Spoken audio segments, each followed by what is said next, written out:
can test how solid and how much you've developed your picking is by, do you have to alter your picking method at all for playing anything? If so, your picking technique is flawed and you need to go back and correct that. Okay, now something I'd like you to think about is, does the picking motion come from the wrist or from the elbow or from the shoulder? There's a lot of debate over what's best. A lot of people say picking from the wrist is dangerous to the elbow tendons, and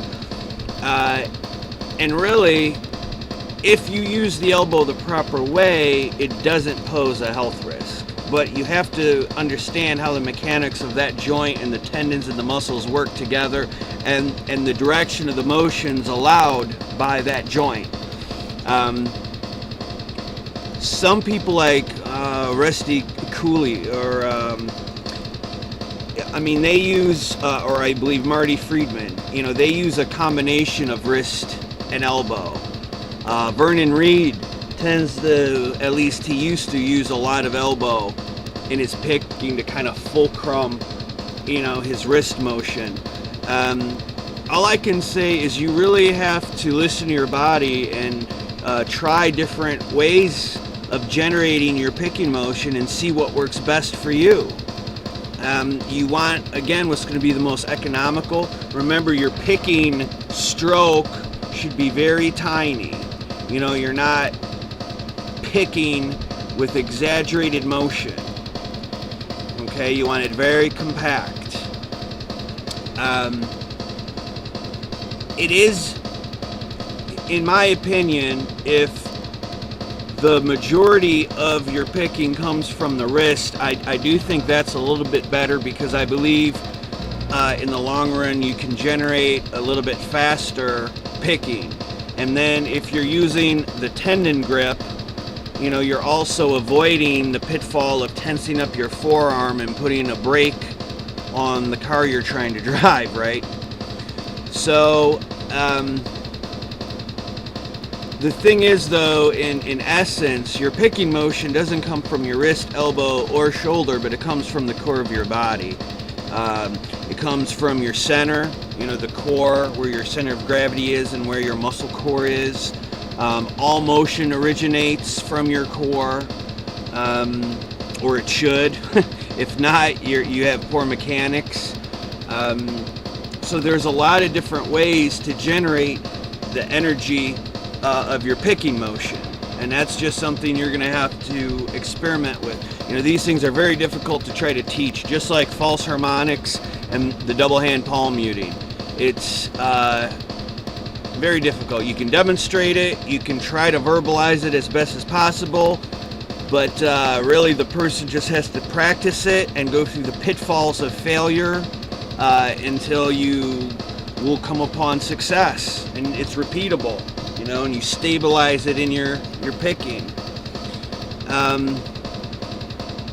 Now remember, alternate picking, in the demonstrations I gave the example of down, up, down, up, down, up, down, up. But remember, alternate picking can also be up, down, up, down, up, down. It just so happened that those examples I was using started with the downstroke. But you definitely can start either which way. Which way you want to start, meaning whether you want to start picking up or down, depends on how you've had to set your song up for your playing style. I'm actually going to have a video about how to set up songs and show how one song can be set up at least 3 different ways, and you can see how each way uses different picking, and one will focus typically more on alternate picking, and the other 2 usually will have more with the economy picking and setting it up for at least raking, sweeping a few of the notes. But that's a future video. Now we're getting towards a time limit here with the YouTube 15 minutes, so I'm probably gonna have to break this video up. But what we want to discuss is, there is different subgenres of black metal. We have the oldest style, which is very raw.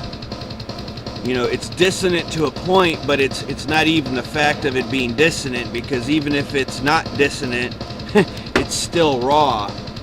And bands like Mayhem have that very raw early sound, the very unpolished, oldest school black metal there is.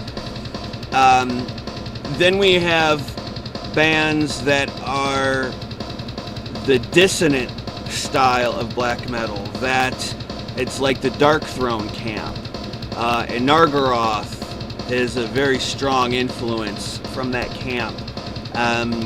That uses, instead of speed picking on one string and one note at a time, it utilizes chord chunks and open strings and the plays between, being in harmony or being out of harmony. It's pretty interesting. That's the style where they really perfected the black metal tone, the signature, the corpse tone. And then, of course, we have bands that were the more melodic, black metal. And bands like that were the early Ulver, of course, Emperor, and Satyricon, especially their earlier folk work, the folk black metal. And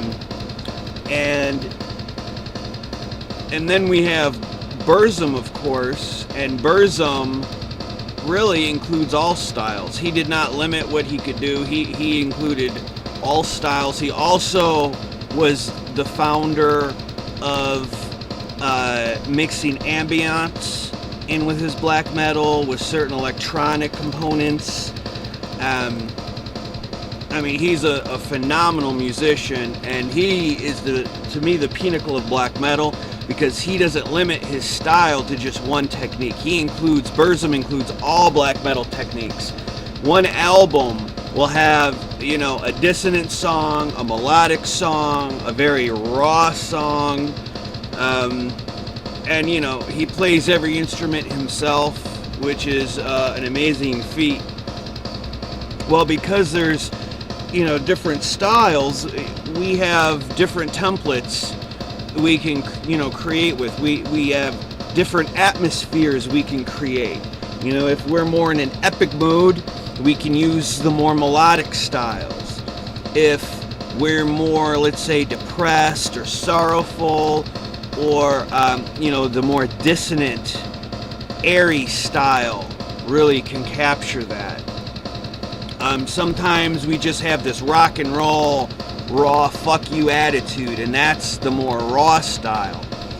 But no matter what style of black metal and what techniques you're using, all of the same things that we've discussed in these videos apply if you want to be a professional sounding guitar player. Now, these examples that I've shared, I'm not trying to impress anyone. I'm trying to play the most basic examples, which I try to keep them somewhat consistent.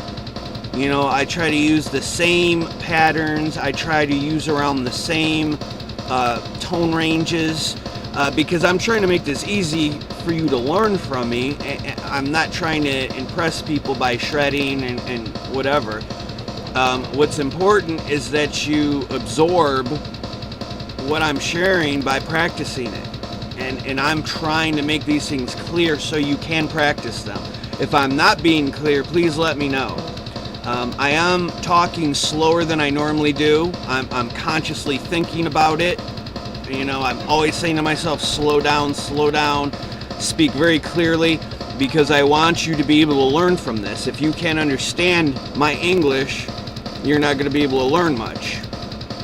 So, again, my examples are meant to be basic, and they're not meant to be mind-boggling, If you want to hear my songwriting ability and how I play guitar within the context of a song, you can check out my band Dead Letter at myspace.com as the Dead Letter Burns.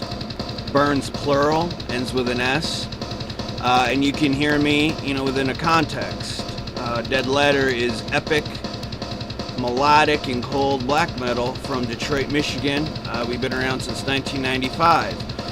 What I personally do is I mix the melodic style of black metal with the dissonant style. I like playing one off the other, and to a point, Emperor is like that. Some of it's more melodic than others, but parts of, he does play with dissonance. So most of the demonstrations in these videos have been a melodic style of playing, and I'm not moving the tone changes around fast because the human ear can only register so much. So even though I'm picking a lot, my fretting hand is purposefully behind my picking so the ear can appreciate the notes that are being played.